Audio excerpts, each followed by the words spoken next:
Christy. Thank you, Dennis. And welcome, everybody. Welcome, welcome. Center for Spiritual Living, East Hawaii. You are beautiful. And I'd also like to extend a special welcome to all of those that are finding yourself here, maybe for the first time. Let me have a look, let me have a look, let me have a look. Or finding yourself back here after being away for a while. And for anybody out there on our, in YouTube land, welcome. So before we move any further, when we address the welcome feeling that we have here, if this resonates, the service today resonates with you, if you feel some joy, if you feel some angst, because I'm going to go there today, please just know that this place is home. So what we say together is, welcome home. So it's been amazing for these last couple of weeks where it's been all about home and about coming back into community. And it's just fantastic that we start this week of Thanksgiving. Now, we're always in Thanksgiving because we realize and know that that's where it begins for everything that we desire in our lives. But this is actually Thanksgiving week. Whose favorite holiday is Thanksgiving? Anybody? Or is it just me? Yeah. It's my favorite holiday. I just love it. So as we honor this week, we honor the gratitude for all that we have. I have a blessing from Dr. Ernest Holmes, the founder of our teaching. I'm going to share a blessing about Thanksgiving with you. He says, "We simply say thank you because we have a jubilant and blessed soul and for no other reason. Through praise and thanksgiving, I recognize the divine presence in everything and everyone. I endeavor to recognize the beautiful and the perfect in everything. I praise and bless the spiritual reality back of all things. I rejoice in the thought that I'm dealing with the presence and the power which cannot be denied. I praise the abundance of good in all things and give thanks that this good is flowing into my experience in ever-increasing volume. I accept this good. I bless it and cause it to multiply in my life." Isn't that magnificent? If we said only 2 words, thank you, we would be good. That's the prayer for us always. So, don't forget, we're doing Thanksgiving Day Eve here and Thanksgiving Day. We'll talk about that a little bit later. But we are, as a community, going to celebrate. You know me, I love a good party. This is the season, so hold on. We're going to do some good things. Anyway, let's start by looking back at what I spoke about the last couple of weeks. And you know, as the Rangers came down, you got to help but say thank you. You know, there's every plant out there is going, yeah, baby. I couldn't wait to receive this rain, so I get to bloom. Therein lies our receiving of our gratitude. So we started this month off with There's No Place Like Home. And there's no place like home where I took it was ultimately to that place of unconditional love. The unconditional love doesn't mean to say that we turn the other cheek. It doesn't mean to say that everything is hunky-dory all the time and no matter how awful we are, you gotta love me no matter what. No, unconditional means that we stand up and we come together in all our yuckiness, in all our wonderment, and we still stand and recognize the divine in each of us. And we also work out our stuff in community. That's unconditional love, because not one single one of us can ever say that we've walked through a whole week without peeving somebody off. Yeah? Anybody here agree? Yes, exactly. So then we moved into the second week where we spoke about remembering home. This is where we spoke about community. This is about remembering the things like Christy's song just told us, all those beautiful memories of home, what makes home for us. But what we also want to remember is that there is a home, as in the power, greater than we are, that we are a part of. And that no matter where you are in the world, no matter what it is you're doing, you are still always going to be home. Because if you rest in that wonderment and the power and the presence of the divine, it encompasses us. It wraps its love around us. And we're always there at home. I'm going to go back to all of this later. You know I do. So this week, we're going to be talking about roots and wings. And yes, as you hear the words roots and wings, there's no doubt you know where we're going to start this journey. But when I say start this journey, that's what I'm talking about. Because it would just be too obvious to say grounded in love, growing in grace. Yeah, that, by the way, was the annual theme for Census for Spiritual Living, New Vision Census for Spiritual Living back in 2018. And I worked on that team, so I remembered it well. And it really spoke to me this week about being grounded in love and growing in grace. But before we get to that, I got a joke. Come on, you know, we got to have a little fun here because we are going to go a little serious. And I'm going to read it to you. I don't normally read the jokes, but I'm going to read this one to you because he did it so well. So on the ride home from church, young Dennis was just full. Dennis, how many Dennises do we have? Real Dennises, not the ones we pretend. Young Dennis was just full of tears. After the baptism of his young brother, he sobbed all the way home in the back seat of the car. His father was like, dude, what's going on? You know, why are you so upset? You know, were you afraid that the baby would be hurt? He goes, no. He goes, did you think that people would laugh at the baby? He went, no. He goes, were you worried that the baby might get sick with the water and everything? He said, no. He goes, well, then after a while, he was like, all right, I'll tell you what I was worried about. He goes, the minister said he was glad that we were going to be brought up in a good Christian home. His father looked at him and said, well, that's a good thing, isn't it? He goes, no, I want to stay with you and Mom. You gotta love kids, man. They say it the way it is, don't they? Anyway, so returning back to this idea of our roots and wings, you know, Thanksgiving is that time where we definitely get brought back to home. Whether we get brought back in actual in-person stuff, as many of us can do, or whether we just go back in memory. We've all heard about or experienced Thanksgiving dinner at home. Yeah. I've heard many stories where it's not quite as fun as it is, because when we do go home, we get challenged by the joys, which are wonderful. We get the discomforts of all of our history. You know, families, don't let us forget. No, no, no. You made one mistake when you were 6 months old. They remember, and they will tell you every single time they see you, right? So when we go back home, even when we go back in our memories, we go back and we remember these things. We remember those feeling tones. And sometimes, actually, we can get stuck in more of the discomfort than we can the joy. They say, you know, as time goes on, you only remember the good things. Yeah, not so much. We do, and it's good that we do. But when challenged, those things that were not so much fun will come up to show their face, because they're obviously things that have weighed in us over years and decades.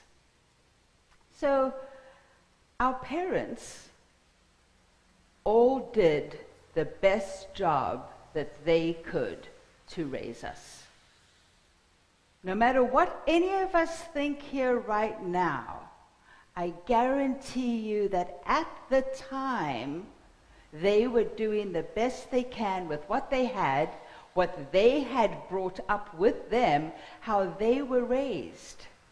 So even in those moments of severe discomfort, there was always this desire to give us the best foundation, the best foundation, so that we could be set up to go out into the world.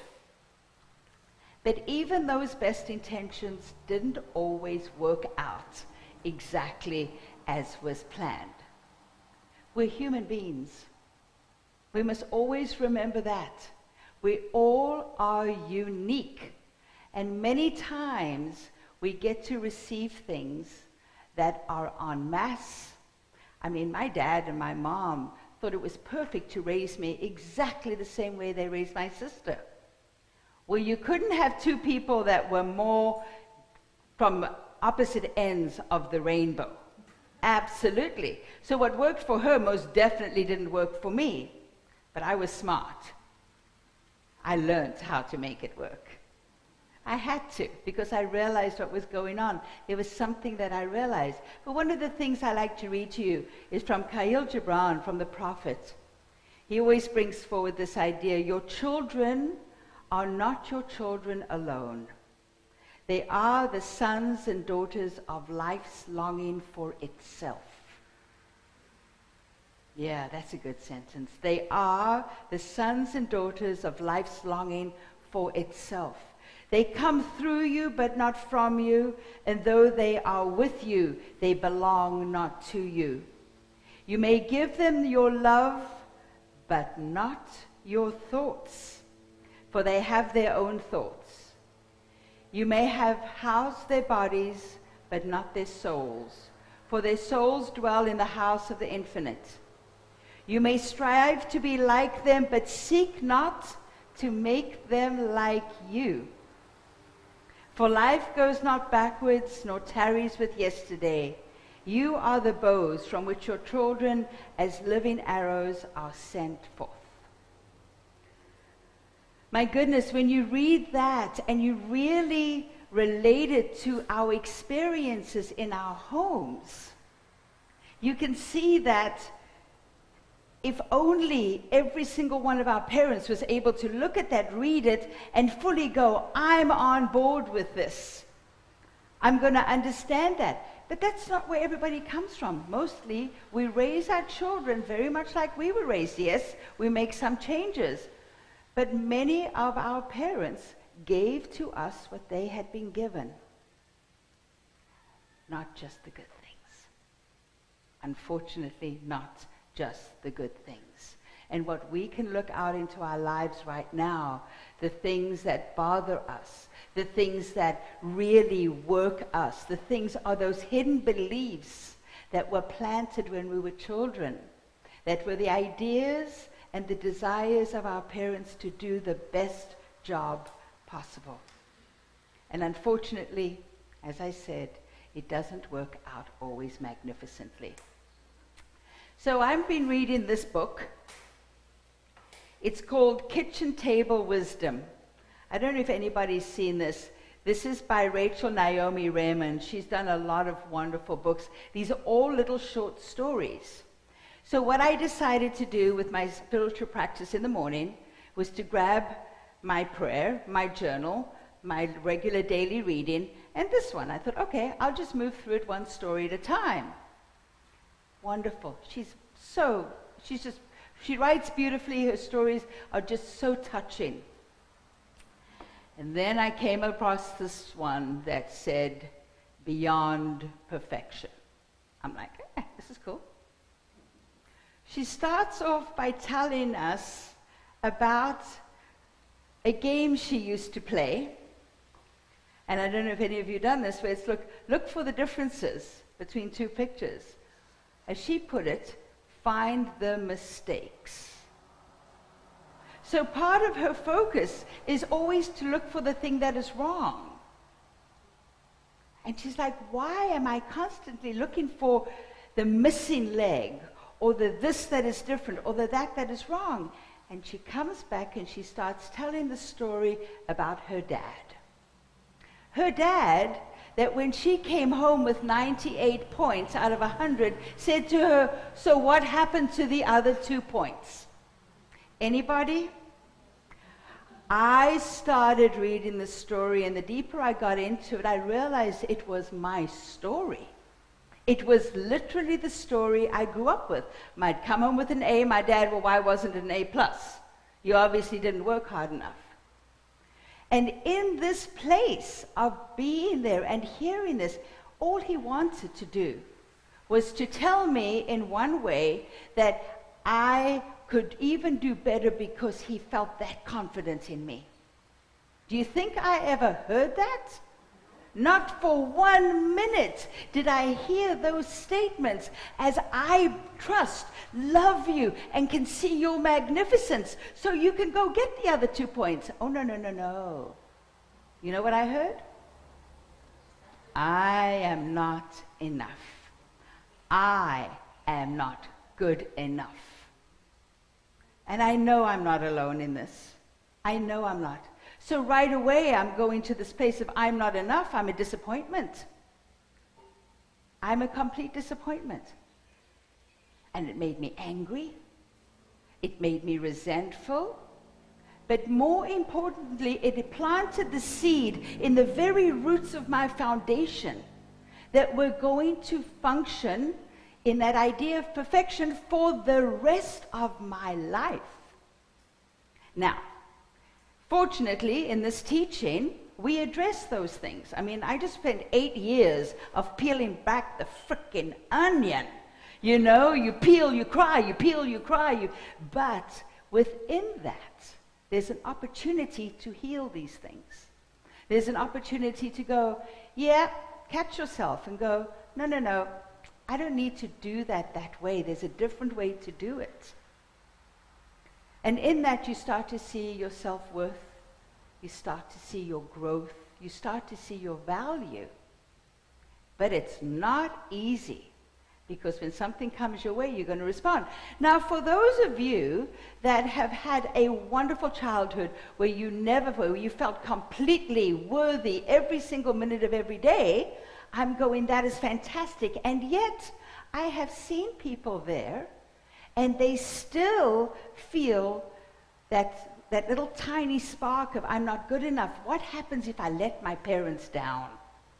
What happens if I do not succeed as strongly as they think I can?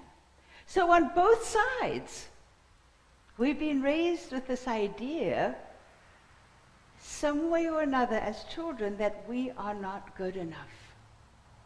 In this world we live in, it comes around so often. So often. And yet, it was given to us in love. It was given to us to create these roots, to create this foundation that was so strong that we would be able to take on the world and be magnificent creatures. That was the intention. And yet, how many of us walk with this idea that we are not enough? I think there's many of us that can say that we felt that more than once or twice in our life. So, all right, we're going to do this right now. Let's take a breath and go within and see if within your soul, in your cave of your heart, in your spirit, your being, that you can bring to the surface just one situation where you have felt that you are not enough. You're safe here right now, so you can go there. Take a breath into that place and feel what it feels like right there in that moment. If you want, you can even look around you within your mind's eye and what was going on, who was there. How old were you? Can you remember the words that were said? Can you remember your response?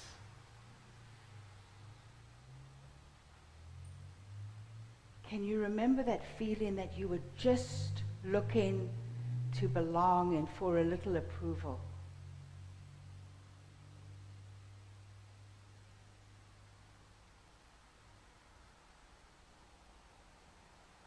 Reach out to that young person or the person that you're seeing right there and wrap your arms around them. Tell them that not only do they belong and that they have your approval, but they are more than enough. That they are magnificent exactly as you are.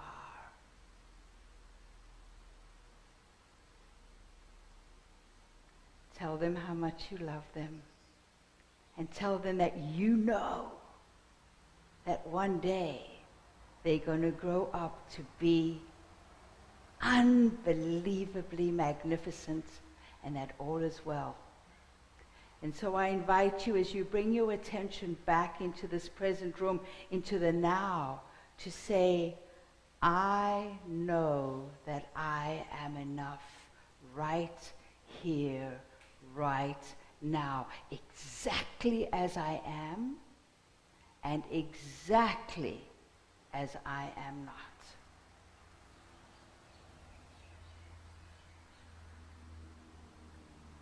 So take a wonderful deep breath in and bring your awareness back into this room. You can open your eyes when you're ready. And we're going to say this together.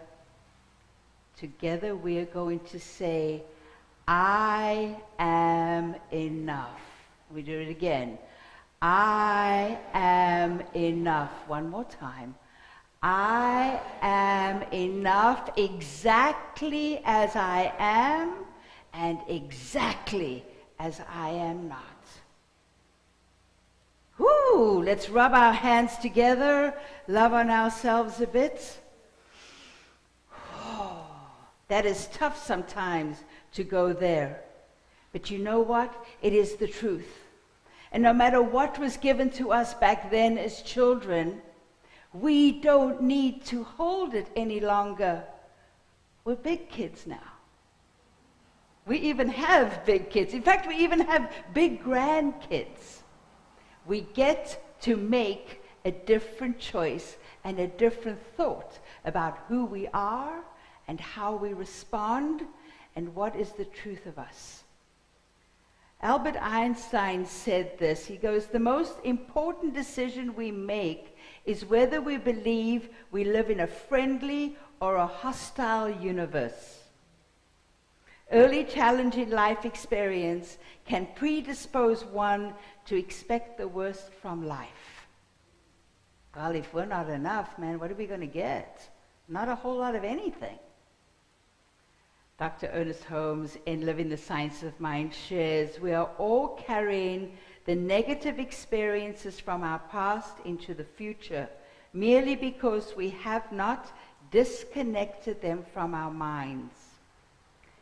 If we are creating a negative future, it is because we have not changed our thought about it. I'm going to say that one again. If we are creating a negative future, it is because we have not changed our thought about it. And thankfully, we know that we can have a different thought. Thankfully, we know that we can change our thinking and change our lives, even about those things that happened decades ago. We're not reactive. We can be responsive. So when something charges, you go, oh, hang on a second. That's no longer my truth. When we do something that we're looking for unconditional love, can we see that maybe it's not unconditional for love? Maybe it's belonging, acceptance, and approval that we're looking for? We don't need approval. It's lovely, don't get me wrong. It's always lovely to be recognized and appreciated. But approval for who you are? Hell no. You are magnificent expressions of the divine, right? Exactly as you are, exactly as you're not. We've established this. Approval you do not need. But it's lovely to be in community, to be loved in community. So sometimes we shift around, we move our little edges, not for approval, but because we want to be part of the whole. So tell me now, what is that whole? What is that whole called? It's called God. I told you I was going to bring it back. I've brought it back every single week. We bring it back to God. Do we need approval in God? Anybody? No. Why not? We are perfect. Who created us? Yes, this magnificent creative energy called God created us. Do you think God went, I'm not interested in this one, I'll just make it not enough? No, never. Every single one of us has been created in perfection with everything we need, everything we are, for all that we need. Can we love that? Can we look at ourselves and go, oh, God made this? Yeah, you could have shaved a little off here, you could have added a little bit over there, but no, God made this. Whose approval do I need to be me? Not a person. Not a person. And when we can see that in ourselves, when we can see that we don't need the approval because we're wonderful already, and we start to have that self-expression and that self-love, we don't get antsy and bossy and want to be rude to people and powerful. We don't need to prove anything. In fact, we sink into love. We sink deeper into love because there's nothing to prove. There's nothing to fight for. I don't have to fight this person because I think that they see me wrong. No. If I love who I am as an expression of the divine, how can you not? I'm not saying you got to agree with me. I don't say that you have to approve of everything I do. It's not your business. It's mine. So when we come into community and we can hold that space of love for everybody, it's like a big pool of this beautiful warm water that we all get to bathe in, because that is the love of God. So when we ground our roots, we don't have to ground them in home, a house, or a family. We can ground our roots in the divine. Think of that foundation. Woo! That's a big foundation. We can ground ourselves in the roots of the divine, right? We can know that we're perfect. We can know that we're loved, lovable, and loving. We can know that we're safe. We can know all these things, and then we can do what? We can let go and fly. And there's nothing in this world that can hold you back when you are rooted in the divine and flying in freedom from that place. Not a thing. Not a thing that can hold you back, because there is nothing that is against you and everything that is for you. The divine created us in wholeness to be complete, to be who we are. We are here for the joy of the divine, to express it as us. We got to love it. We just have to absolutely love it. Oh. So can we have that confidence in God? Can we have that confidence in unconditional love? Can we remember that home that grew us from the very day that star burst forth as us? So in closing, it is ideal, in its ideal, home is a place where we can be our authentic, imperfect selves and know that we are seen. loved, and accepted just the way we are, and just the way we're not. It is a place that we know, where we also feel known. Home, at its best, gives us the sense of rootedness, a feeling of familiarity, safety, and belonging. The stability established by that safety and belonging creates a launching pad that allows us to spread our wings and take flight. We feel free to venture out and be our authentic selves, knowing home is always a safe place to land. I call that God. That's the place I want to land, because I know that there's never going to be any judgment, any conditions, any expectations other than to just be me. So this week as we walk out, I invite you to feel that, to remember your home. Remember the home that you grew up in, and then remember the home that you were created in and born in, that home where you're rooted so strongly, so easily, so beautifully, that you can just let go and fly. That's why you're here, to fly and experience your life in joy. That's what we're giving thanks for this week, for all of the wonderment of who we are, that gets to be in a place of where we are, and to be in this world as we are, as the divine expression of God. So it is. All right, let's take it to prayer.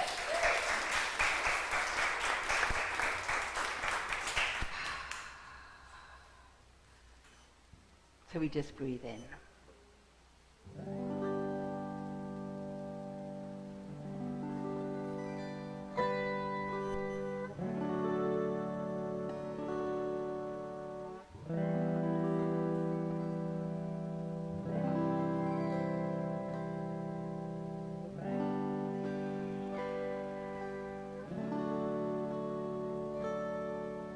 So as I know, as we breathe into this moment, we can feel the depth of the dive that we took into our history. We can feel the love that we felt then and the love that we feel now. We can lean into this place of safety and belonging and love. We can lean into that place where the approval is no longer needed, for we know that we have been rubber stamped by the divine at birth. We know that we were created with all that we need, all that there is, all that was ever going to be needed, that we have everything in us, and it is perfect. We are an expression of the divine, to be the joy and the love of God right here, right now, and we get to walk it out.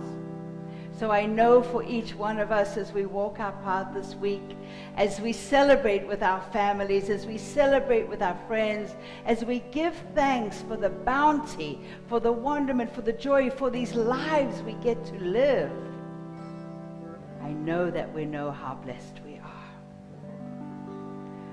are. So I just give great thanks. I say thank you. The two words, thank you, for this time, for this knowingness, for this wonderment, for this joy, for this love, for this grace. And I know that it is good. So let's claim it and know it together as we say together. And so it is. Thank you.